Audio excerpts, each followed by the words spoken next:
lifted the receiver attached to an intercom in the left lobby wall. "And who shall I say is calling?" "Jack." "May I have your last name, sir?" "Just Jack. Like I said, she's expecting me." He looked dubious, but pressed 2 numbers on the pad. "Miss Roselli, there is a Jack here to see you." Esteban listened a few seconds, then hung up. "Apartment 1A, sir."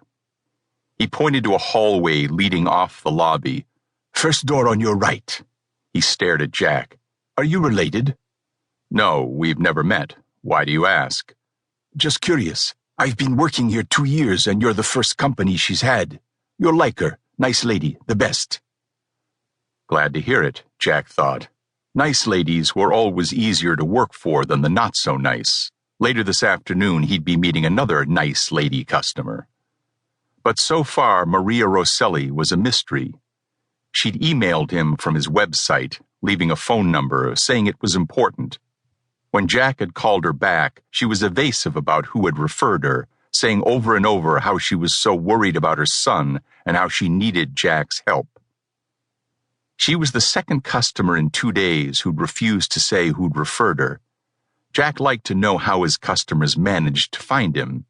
His services weren't exactly the kind he could advertise in the Times classified section.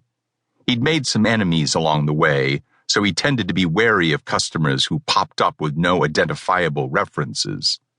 But Beekman Place, the class of people who had a beef with him, didn't live in 7-figure East Side co-ops. So he'd agreed to meet Maria Rosselli without knowing who'd referred her.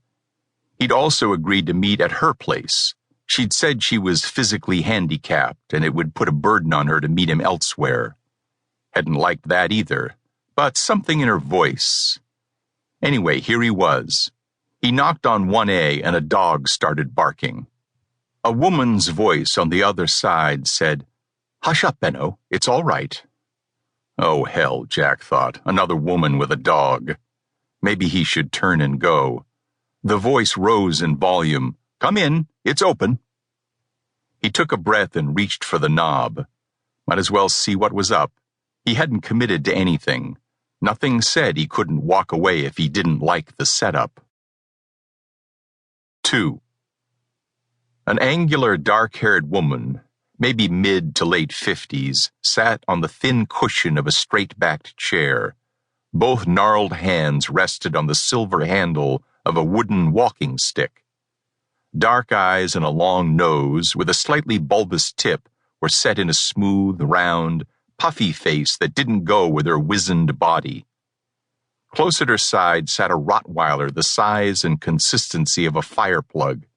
He barked once, then settled into fixing Jack with a relentless basilisk stare. "You're not quite what one would expect," the woman said as Jack closed the door behind him. The collar of her white turtleneck hung loose around her wrinkled neck. She wore gold beige slacks and brown shoes. Jack didn't know much about fashion, but her clothes, though simple and straightforward, shouted money. So did the apartment. The decor revealed that she or her husband suffered from a severe case of cynophilia. The front room was festooned with oriental screens, statues, carved stone heads, stone rubbings, temple paintings, inlaid tables of teak and ebony, all immaculate and spit-shined. Not quite what one would expect. Jack heard that a lot. People with problems called a guy named Repairman Jack and expected to see a Bo Dietl clone. Sorry. And what would one expect? "I'm not sure. You look quite ordinary." "Thank you." He put a lot of effort into ordinariness. Ordinary was invisible. "You are Maria Rosselli, I take it." She nodded. "I'd offer you lunch, but the maid's not well and didn't show up today. Please have a seat." "Not yet." He walked to the Cinerama picture window. The East River ran below. Queens lay beyond. He needed to know something about this lady before he got involved with her, but wasn't sure how to broach the subject. He looked down and saw a park with a dog run. Nice little park. "Peter Detmold Park. Benno loves it down there." Jack turned and looked at her frail frame. "You walk him often?"